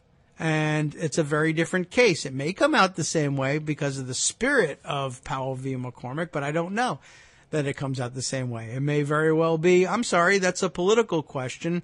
The Senate has reserved unto it, thanks to the Constitution, the right to determine not only the fitness of its own membership, but also to judge the outcome of elections. But more important to this case, they set their own rules. And there's nothing that says that there's nothing that says that if no senator brings the topic up it must be considered. There are rules that say, should someone take notice of it, that it is a very highly privileged motion, but if no one makes the motion, what do we know about this? What do we say about this? And it would be very difficult, I think, for a conservative Supreme Court to interpret the Constitution such that they insist on writing Senate rules. It's very clearly prohibited to them to do so. So I think they could have a lot of fun with it, but they would, of course, not want to have a lot of fun with it. They would want the most solid legal answer they could, and the most solid legal answer is seat them and expel them. But it also brings up one more point, which is that, in other words, I guess really what's happening here is the acknowledgement that, yeah, it's actually up to the Senate to decide whether and when they're going to recognize a certificate of election being presented and follow through and swear someone in, which is what I said in January and in December when we were staring down the barrel of the Trump administration and an incoming class of Republican senators during the weird interim between the previous Senate and the new Senate, at which point a majority of Democrats would have been serving in the Senate, and under the presidency of Joe Biden, that is to say the presidency of the Senate of Joe Biden, and that they might have monkeyed around a little bit with the insistence that a swearing in take place right away. Yes, there would have been Republicans on hand in that case to raise the objection that there were certificates of election to be examined and verified and swearings in to hold, but they might not have been recognized for that purpose by the presiding officer. That presents a slightly different problem. But anyway, what it really goes to is that once again, it's proven to us that the simple issuance and acceptance by the Secretary of the Senate or the Clerk of the House of a valid certificate of election does not automatically install one in the House or Senate. That there has to be, in fact, an acceptance of the certificate and a swearing in. I have that fact right. Others had that fact wrong. And where were those other objectors, by the way? They were at the Federalist magazine, which I think in the past couple of weeks has pretty well demonstrated that they are not only partisan hacks, but utter morons. They have been falling all over themselves. As they say, I guess, can you say, we're not on the radio anymore, right? Can you say now? I guess I can, because we're on a podcast. Tripping over their own dicks, as people like to say. Which, Dick's is a sporting goods store. What do you want from me? I didn't say anything wrong. We can use this as a rerun later on. It's okay, right? Tripping over their own dicks at every turn, trying to make their arguments and exposing themselves as complete morons and idiots. I was right. They were wrong. Never listen to them. Always listen to me. You can always listen to me because A, I have a podcast, and B, it's like the most self-doubting podcast of all time. So I won't mislead you without at least opening up the door to reminding you, I could be wrong about this, but I'm not wrong about this. Thank you very much. I win once again. Once again, the crowds come out to say, that's not how this works. That's not how the Senate works. And I say, you know what? Either yes, it is, or it should be, and I think it could be if I make it, and I win. Hey, I'm pretty good at this. I should run the Senate. I should run for Senate. I'll never run for Senate. God help me. Okay. Much more that we need to get to today. We haven't spoken enough yet about how stupid Donald Trump Jr. is. Doter J. Trump Jr. is on a rampage, and that's pretty important, and we haven't caught up on that. Let me grab a couple of stories on that, and then we can tease a couple of stories for later in the week, including some suggestions I've had from other listeners who are out there. Let me make sure I've got all the comments taken care of here. Yeah, all right. So let's see. What have I got put aside here? Mark Sumner went on a bit of a Twitter tear yesterday, and I grabbed that one up. and thought we should share that. And I guess I'll have to, do we address the Donald Trump stuff here? No, we don't even address that. That was before the Trump Jr. stuff came out. So we're going to get to that. I'll line that up. But we have our third break for nothing in particular coming up. But that'll give me 2 minutes to try and organize our thoughts and see if there aren't other stories that we must squeeze in before the end of the show today. There's a lot of week ahead of us, of course, but tomorrow being Wednesday, that means we'll have Greg Dworkin with us, and we like to give him a chance to redirect the beginning portion of the show, and then Joan McCarter, who takes us in her direction on the second portion of the show. We have to squeeze things in the 10 minutes in between, but it's okay with me because they always talk about the stuff I like too. That's why they're frequent guests here. It's a very self-centered show. Self-deprecating but self-censored. Censored as well. We'll be right back.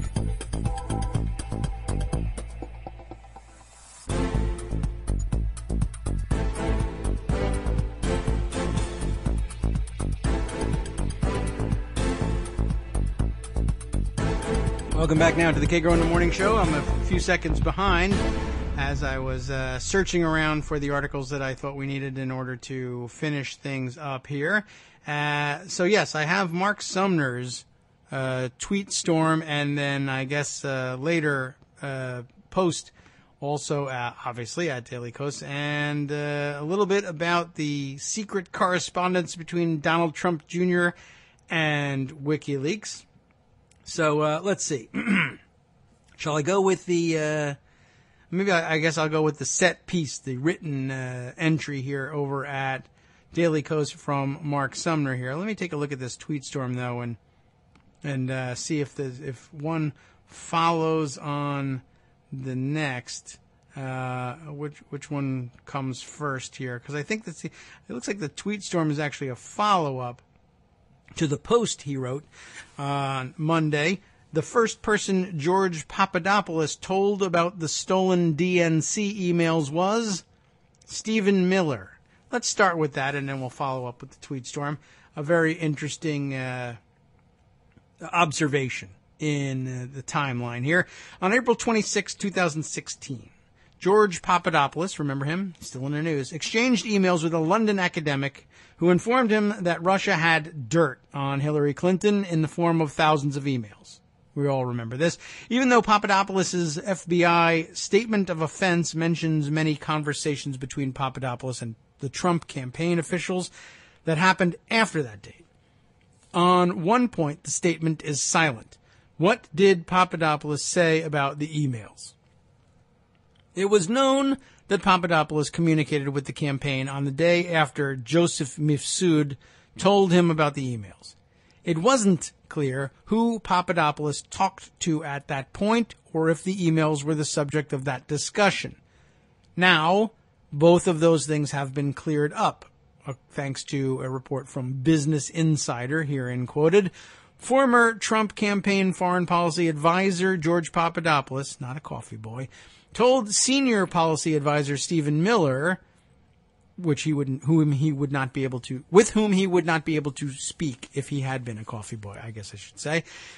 So he told Stephen Miller in an email last April that he had received an interesting message from Russia, one day after learning that the Kremlin had apparent dirt on Hillary Clinton. So the chain of information about the stolen emails proceeded from Moscow to Mifsud to Papadopoulos to Miller, which goes a long way toward explaining why Miller was asked to make a special unscripted appearance. This, according to a report from CNN, White House senior policy advisor Stephen Miller has been interviewed as a part of special counsel Robert Mueller's Russia probe, according to sources familiar with the investigation. Mueller's grilling of Miller is also apparently focused on Miller's involvement in writing the first draft of the letter that Trump delivered in firing James Comey. A letter so obvious in its obstructionism that the White House counsel, Don McGahn, and he's in the news too, warned Trump not to use it. Mueller has that letter now. Miller's version of the Comey letter hasn't been made public, but it's likely to emerge at some point. This, according to the reporting of Business Insider. Stephen Miller, Trump's policy advisor, who's an ally of Steve Bannon, the former White House chief strategist, helped draft the letter. And by the way, when you're drafting letters like that of legal import, remember that these two nuts are the people who designed the first pass and maybe even subsequent passes at the Muslim ban and had it immediately struck down because they have no effing idea what they're doing in a legal setting whatsoever and have no business touching that. Okay, so they helped draft this first letter. Miller has emerged as a hardline and exceedingly loyal player in the Trump administration. Given Trump's displeasure with Comey leading up to his firing, it is likely that Miller helped Trump draft a letter that appealed to his more incendiary instincts. Back to Mark's writing here. The revelation that Miller was the senior policy advisor in Papadopoulos' FBI statement puts Miller in a position as possibly the first person in Trump's central campaign to know about the stolen DNC emails. It also means that Papadopoulos had previously exchanged notes with Miller over Russia's willingness to meet with Trump. It's also particularly interesting that while most of Papadopoulos' communications noted in the statement either took place with Sam Clovis or Paul Manafort, the first person he called on learning about the emails was Miller, which suggests that Papadopoulos had some reason to think that Miller was the go-to person on information of that sort. That the information was passed along to Miller also means that the nature of the Clinton dirt was clear to the Trump campaign over a month before Rob Gladstone contacted Donald Trump Jr. to arrange the Trump Tower meeting. The campaign's pre-knowledge of the emails allowed that meeting to be more about what the Russians wanted in payment than the details of what Russia had to offer. It also means that, not surprisingly, they kept Dotard Trump Jr. in the dark. If it's what you say it is, I love it. Well, it is, but that's not what we're going to discuss. You just don't know that you guys already have it because your dad doesn't trust you. And completing the payment on that deal is still a big concern to Donald Trump. This, according to a previous Daily Kos entry, I believe probably of Mark's. Trump added that he thinks Putin is very insulted by the scandal. If there's one thing the American president should be concerned about, it's Vladimir Putin's feelings, and that, quote, people will die as a result of the controversy. That's the wrap on the Post. Then there was this tweet storm, which I think touches on slightly different subject matter. Yes? Let's take a look. The first tweet of Mark's storm from yesterday. We have reached the part in the Trump-Russia story where the pieces start to fall into place. It's the point where you would expect large sections of the, quote, conspiracy to disappear as coincidence or misunderstanding. That's not happening. Instead, what we're learning, from George Papadopoulos' FBI statement of offense to Donald Trump's press statements in Vietnam, is that every aspect of this thing is as bad as you ever thought, and quite likely much worse. We now have all the steps by which the Russians informed the Trump campaign that they had the stolen DNC emails, from Mifsud to Papadopoulos to Miller and Manafort, and a month in which the campaign could evaluate the offer before Rob Goldstone contacted Trump Jr. The Trump Tower meeting then becomes the opportunity for Veselnitskaya et al. To explain what Putin wants in exchange for his program of assistance. Trump gets emails, trolls, ads on Facebook, etc., in exchange for the promise of reviewing the Magnitsky Act. Trump Jr. agrees. WikiLeaks becomes the negotiated means of distributing that information. It allows Trump to access emails while still being able to claim distance from the source. Trump's data team at Cambridge Analytica reached out to Assange to smooth the process. Why would Trump go along with all of this? Not just because of Hillary's emails, and not because of PP tapes, although, seriously, PP tapes. It's because Trump, Manafort, Kushner, Ivanka, Don Jr., Cohen, and others were up to their necks in money laundering schemes with Russian oligarchs. Have you heard this news? I don't know if I've reported that they were up to their necks in money laundering schemes with Russian oligarchs. Part of the deal was having Moscow's man there to monitor actions, which is why, here's an interesting bit, Ivanka Trump offered Michael Flynn. What is she doing offering Michael Flynn anything? What is she doing handling personnel? I don't know. Which is why Ivanka Trump offered Michael Flynn any job he wanted in the White House over objections from the transition team, and why Flynn got the one big job. Which one did he ask for? The one big job, the biggest job, as a matter of fact, that didn't require Senate approval. As high as you can make me without getting me in trouble with the Senate. That's what he asked for. That's what he got. The transition team didn't want him to get it. Nobody wanted him to get it. There's great reporting out there also that I guess we could spend the end of the show on that. Reporting on what the hell, how did he even get this job? Everybody knew, like we did. He's a spy. We said it in November. The guy's a spy. We should have known it from when he was at the Defense Intelligence Agency and installed the Internet against all protocols, all counterterrorism, all counterintelligence protocols. He installed an unmonitored Internet system in his office. He's a spy. Only spies do that.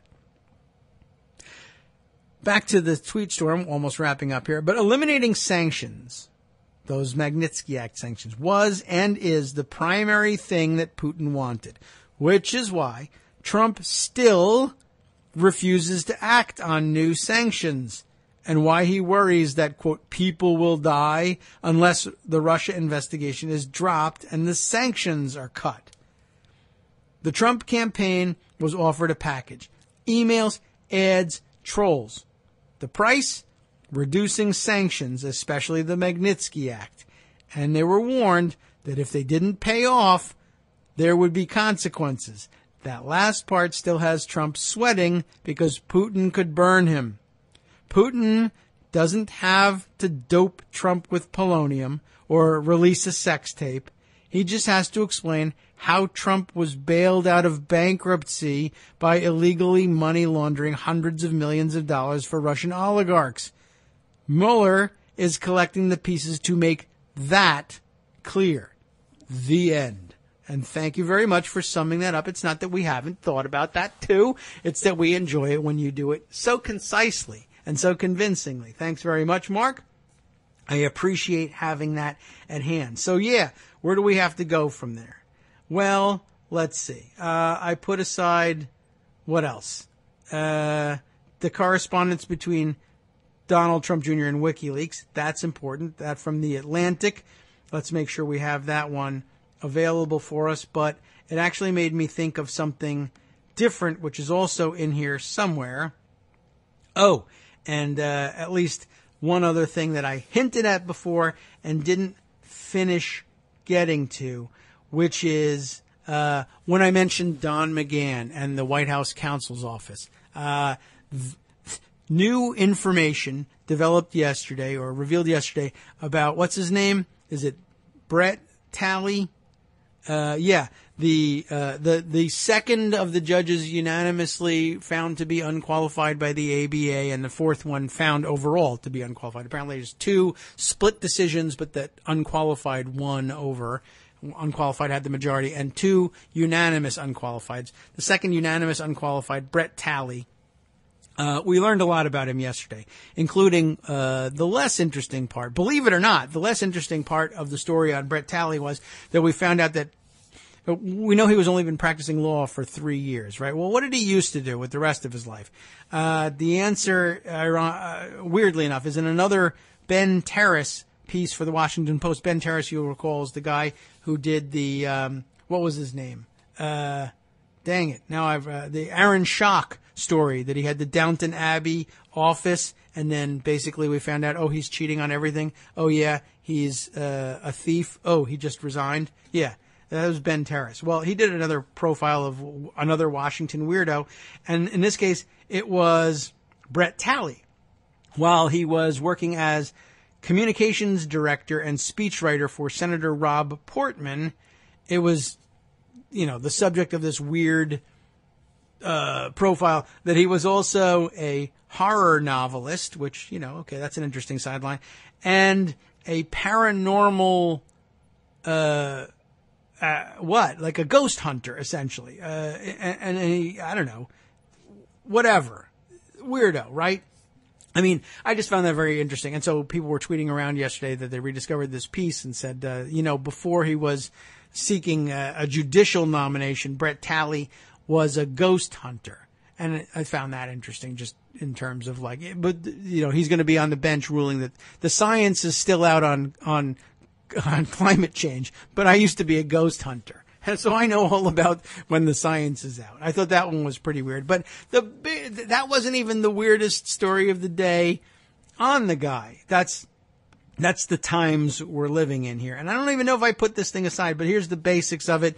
One little thing he forgot to bring to our attention, and this is really surprising, I guess, how often Trump nominees seem to have problems with their disclosures, things that I forgot to mention in my disclosure, either millions of dollars or even billions of dollars, or I own these ships and I'm still trading them, or I don't know, I have another enormous conflict of interest, or whatever. Brett Talley's failure to disclose was his relationship with somebody of some importance. Whose report on this should we grab? Well, okay, I'm sure there's one on Daily Kos, but CNN jumps faster at that one. Here's the deal. Brett Talley is married to White House counsel Don McGahn's chief of staff, which, I mean, I guess if you're not familiar with the role of the White House counsel, maybe it's not quite as big a deal, but the White House counsel plays a very prominent role in bringing forward the names of judges for nomination to the federal bench for the president. In other words, the guy who, is one of the last stops before the president sees it and makes a decision, and the guy with whom the president will work in finalizing the decision after some input from Congress, of course, although that hasn't been the case very often in this administration. But anyway, before the president puts a name to paper, puts crayon to paper and makes a nomination, the White House counsel is the last stop. Are you sure we want to do this? Is this guy good? Is he qualified? Well, that hasn't worked. But as it turns out, this guy's chief of staff said, who might make a good judge, federal judge, lifetime appointment? It's a bit of a ghost hunter, but, my husband. And she just put her husband's name down there for a lifetime appointment to the federal bench. Why? Because nominating herself, I guess, was... And it's amazing that there are such things still considered to be too obvious, but I guess it was too obvious for her. Or she really liked the job. Being White House counsel's chief of staff is a pretty good job, but it's not a lifetime job. Maybe her plan is, on the way out the door, if we're bounced out of office, maybe I could get myself nominated to the federal bench and entrench myself that way. But, I forgot to bring that up. Isn't that amazing? On my disclosure form, now there's a line on there, like, tell us about any relationships you may have, familial or otherwise, that might present a conflict of interest. None that I can think of. My wife works for the White House counsel and nominated me, but other than that, no, I can't think of anything. Thanks, Brett. Well, that's another nail in his coffin.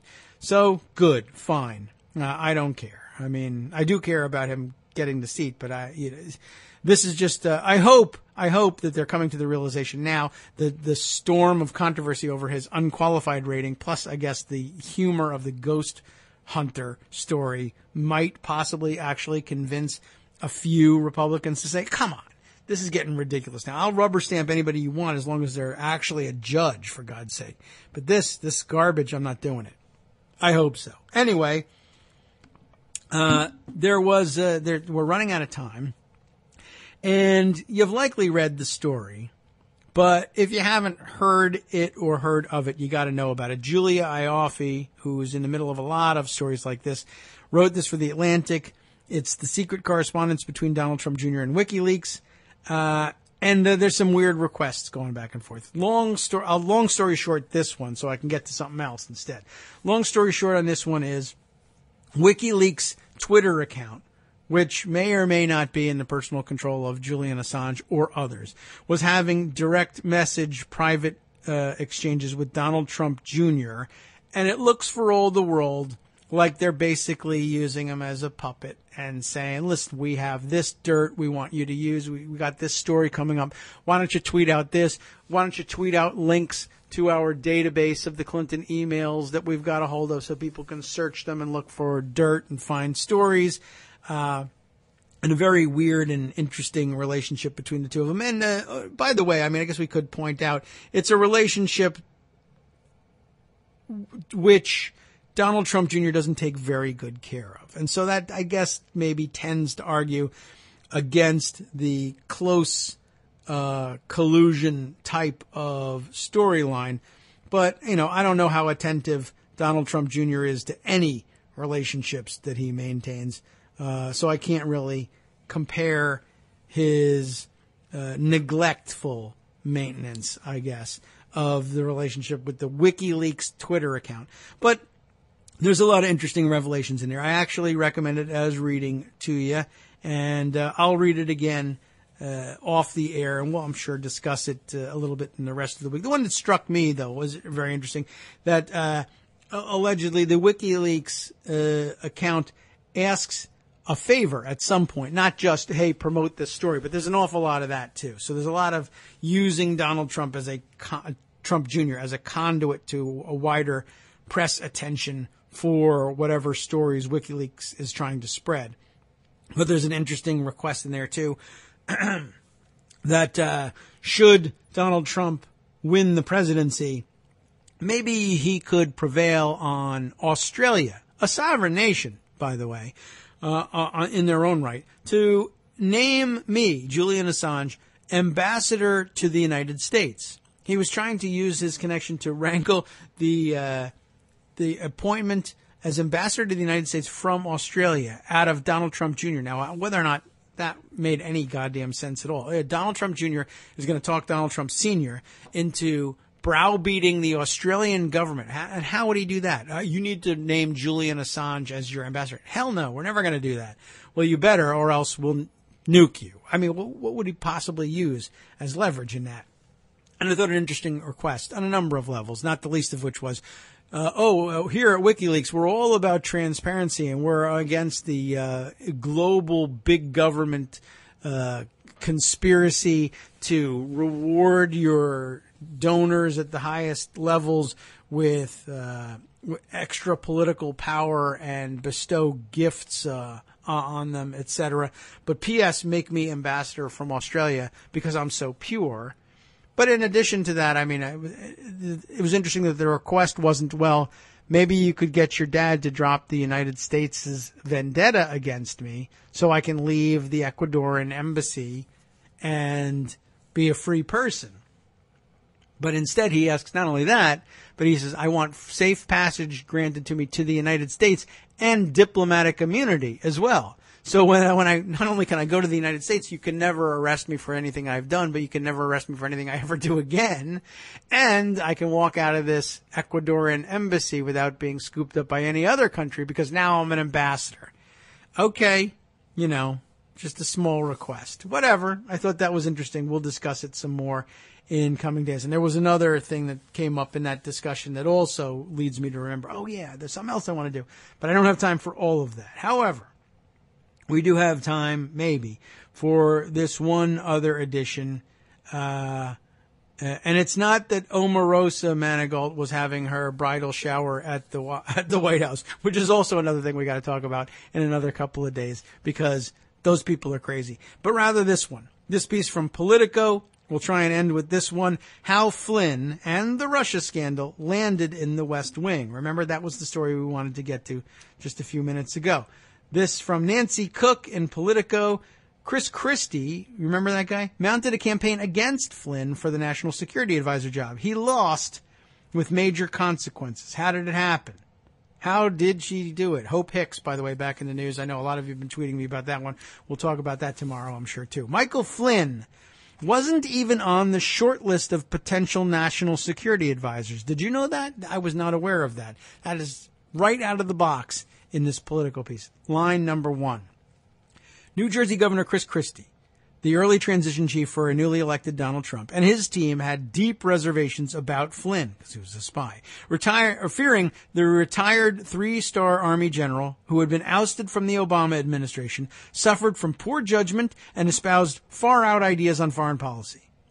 Instead, their list for the NSA slot included marquee military leaders, such as now Secretary of Defense James Mattis, General Peter Pace, a former chairman of the Joint Chiefs of Staff under Bush, and Admiral William McRaven, who oversaw the Osama bin Laden raid, according to 2 people familiar with the transition. But when Christie was fired from his transition perch on November 11th, replaced by soon-to-be Vice President Mike Pence, Flynn and former White House Chief Strategist Steve Bannon celebrated by tossing binders full, of potential personnel picks, carefully culled by Christie's team into trash bins with a sense of ceremonial glee.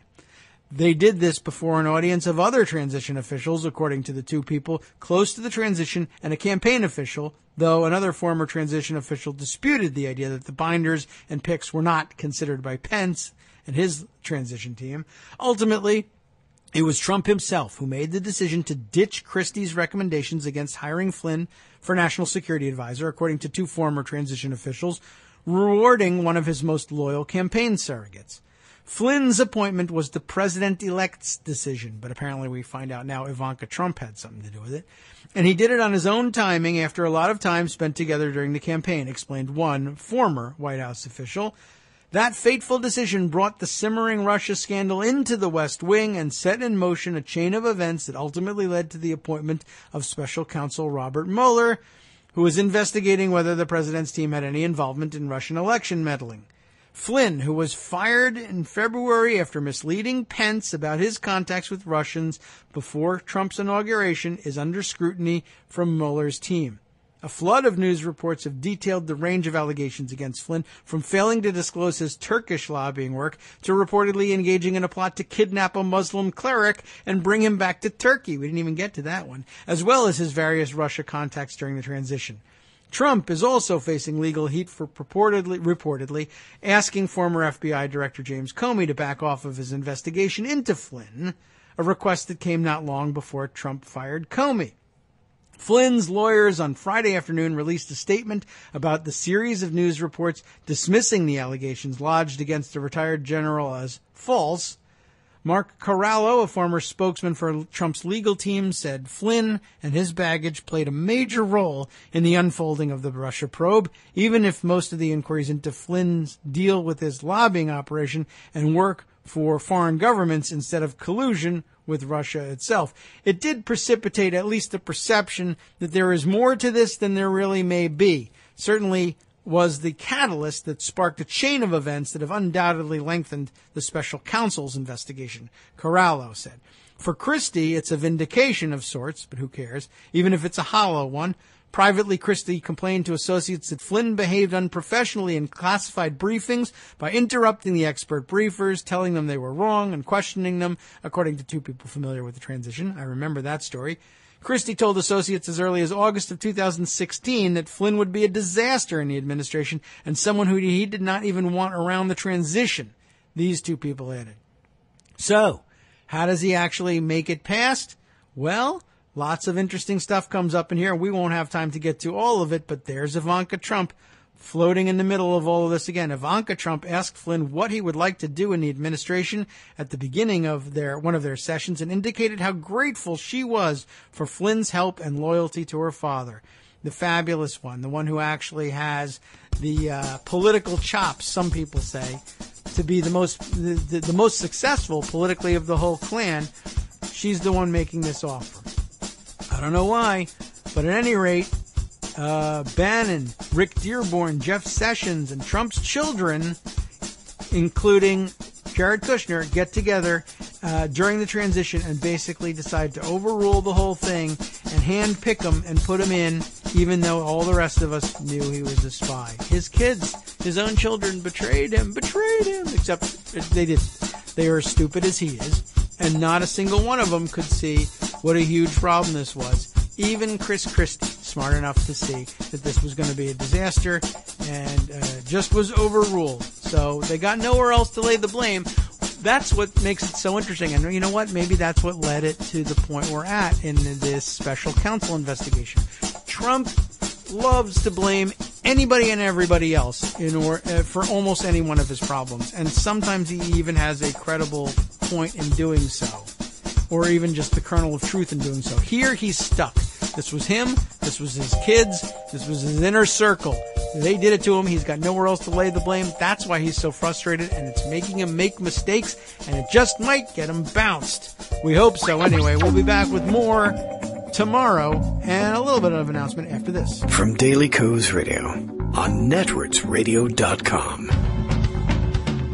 You have been listening to the Kagro in the Morning Show with David Waldman. Thank you so much for listening, everybody. Yeah, we're not quite ready for Justice's new show. That's still slated for Monday. Monday is a good day to start a new show. He's got plenty going on today. What will follow us here on Netroots Radio, background briefing. Always interesting. I am sure we'll stick with it for the balance of the week and introduce that new show on Monday. I'll be back to talk to you more tomorrow.